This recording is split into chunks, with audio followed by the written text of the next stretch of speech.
First of all, I want to say many thanks to your readers on recognizing what we've been trying to do. I think as a wallet that's kind of targeted for the micro SME segment, it is a good recognition to sort of be endorsed by your readers as the wallet of the year in that particular segment.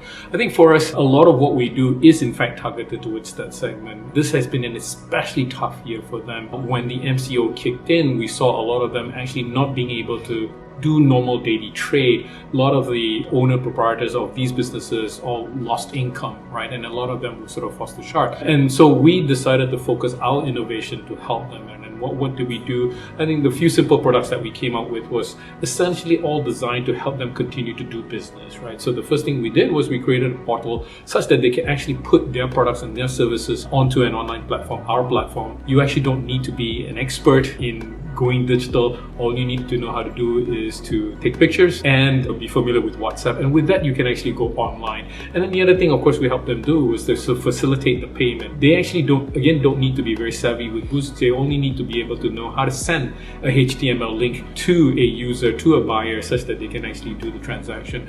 But all of it was sort of focused to ensure that they can continue doing business, because we have too many micro SMEs, too many SMEs actually going out of business in this very, very difficult time. So we're glad that people are recognizing us for being able to help this particular segment. But we'll be more excited if our consumers, your readers, go out and help some of these local heroes, such that they can continue thriving in this very, very difficult time.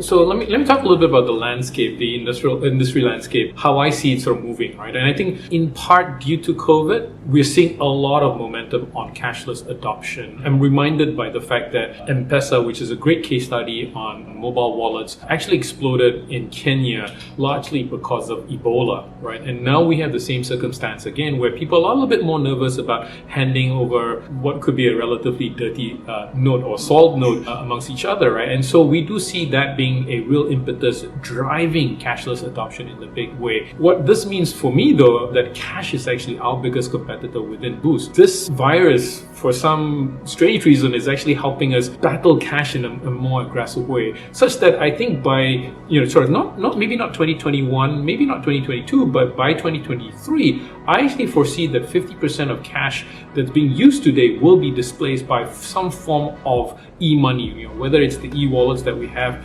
currently, whether it's NFC credit cards, etc., etc. I think that there's going to be some major displacement. In terms of Boost, I think you saw the innovation this year that was very, very focused on helping a segment of traders, a segment of businessmen continue to trade. I think what we're going to continue doing is to focus on innovation that actually supports consumers' need to move away from using cash altogether, right? So I won't go into specific details. They're still in the works. We will definitely invite PC.com in our next launch. Hopefully it's not virtual. Hopefully we'll do that physically. But you'll see some of these innovations where it's really, really focused on helping our consumers move away, wean cash away, and finally kind of put the nail on the coffin on a form of payment that's been around for hundreds of years. So the team had a little bit of a preview on this. We ran a town hall recently, and I guess it was the HR team had heard about it and actually did a slide on this, right? First of all, recognizing the fact that Boost won the Micro SME Wallet of the Year, but then they also mentioned the Technovator award as well.